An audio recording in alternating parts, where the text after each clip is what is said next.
Now at 5, a day in court for a cold case. The plea for a man suspected of murdering a 24-year-old father of 3 back in 1992.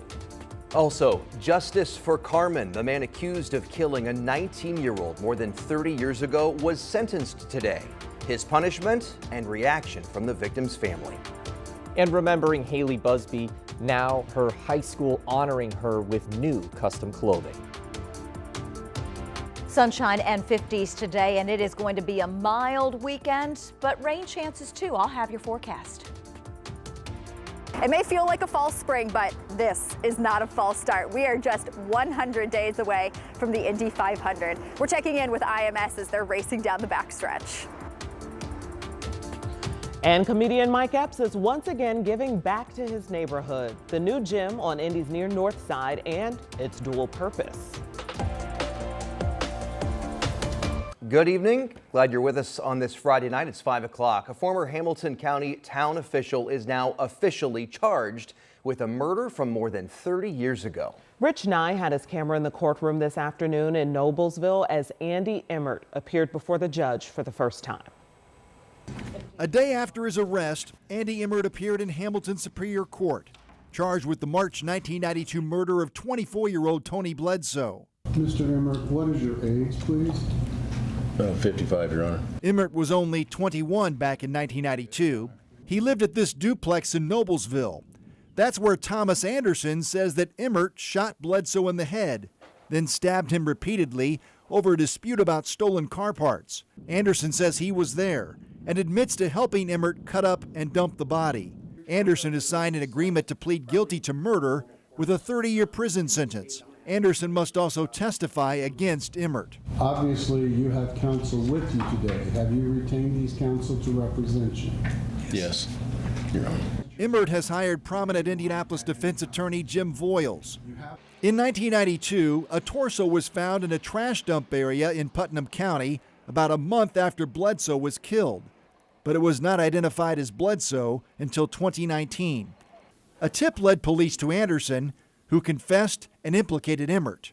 State police first searched Emmert's home and Atlanta town buildings in October 2024, but did not arrest him until Thursday. Anderson will be sentenced March 11th, while Emmert is scheduled to go to trial in July. In Noblesville, Rich Nye, 13 News. In a case nearly 33 years in the making, Dana Shepard pled guilty to the murder of Carmen Van Huss in March of 1993. Today, a judge handed down a sentence reflecting the statutes from back then. Marina Silva has been following this case since the arrest. She was in the courtroom as family was able to speak to Shepard before he goes to prison. Decades after Carmen Van Huss was killed, a nearly 33-year-old case is coming to an end as a judge handed down a sentence to Dana Shepard, the man who pled guilty to killing her. We are left to serve a life sentence of our own. I miss my sister. Those were common words we heard during a sentencing from Carmen's family before a Marion County judge sentenced Dana Shepard. Dana Shepard was given a 45-year sentence. Under the sentencing guidelines in 1993, Shepard is required to serve about 50% of that sentence, which is about 22 and a half years. Carmen was growing into a bright young woman. She was full of life. She lit up every room she entered. Carmen was found murdered in her North Side Indianapolis apartment after her coworkers called her dad when she didn't show up to work. Her father, who has since died, found her. Court documents say she was stabbed and sexually assaulted. Her body was destroyed and left unrecognizable. There was no justification for this level of brutality. And she barely knew the man sitting in this courtroom today who did this to her. It would end up being advancements in DNA technology that eventually led investigators to Dana. He was in Boone County, Missouri, working for the University of Missouri. Despite the case finally being done in the eyes of the court, Carmen's family wishes their sister's killer would spend more time behind bars. We struggle to accept that we were never truly heard in a way that meaningfully affected the outcome. As they held each other close after the hearing, they still remember and long for their sister. In Indianapolis, Carmen, I love you. Marina Silva, 13 News.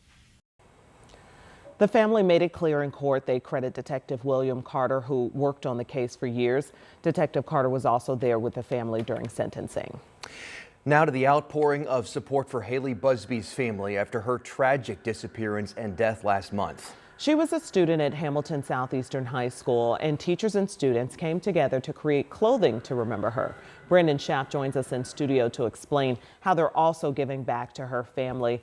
Brandon, it's a tough case. It's really impacted the community. Yeah, Felicia, Dustin, it has. We've been covering this extensively, but you know, a month after this tragedy happened, there is some unity at that school that she attended, Hamilton Southeastern High School. We saw t-shirts, hoodies, and sweatshirts. I was there as students took inventory of them, preparing to distribute them to the student body and really across the community. And whether they knew Haley or not, there was a common theme of unity and purpose to carry on her legacy and allow the clothing to be a constant reminder of who she was. Nearly 1,300 items were sold, and all of the money will go directly to Haley's family. Every day, the people that were closer are going to live with the fact that she's not here anymore. And so having other people that maybe she did not know wearing it can just be a little reminder that everyone here is like a family and that everyone should be remembered. By having this line out for people to purchase, they're able to kind of just remember her as being a really nice person and someone that they can remember as being a good friend. We were able to reopen the shop with a shipping only option so that people who aren't here in the Fishers area, who can't come to the high school to pick it up, can get their shirt and support Haley and her family.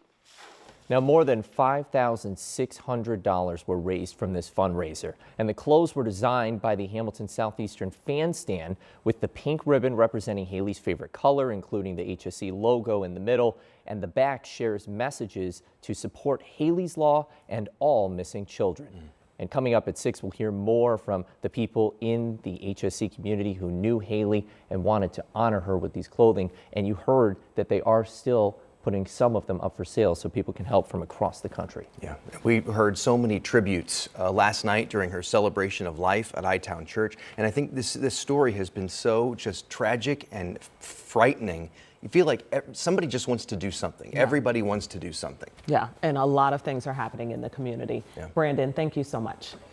13 News is putting together a special report on the disappearance of Haley. This report is going to be looking into the timeline of how police tracked down a suspect, how her family is using this tragedy to drive real change at the State House, how the Fishers community is remembering Haley, and what is next as this case continues. You can watch it tonight. It's going to be streaming at 8 p.m. exclusively on WTHR+, which you can download right now on your Roku, Amazon Fire, and Apple TV devices. Just search WTHR in your app store. As expected, we had sunshine today, and we still have some sunshine at this hour. Temperatures in the 40s and 50s. We're as cool as 41 in Connorsville, but still as warm as the low 50s. Indianapolis, Noblesville, Country Club of Indianapolis, all reporting 51 degrees. We have some sunshine over Bainbridge and 49. Just a few clouds entering the sky now. It'll be a really nice sunset this evening. A mild evening. We'll stay in the upper 40s and low 50s over the next couple of hours. Morning sunshine, rain late. Yes, we're still timing a rain chance for your Valentine's Day.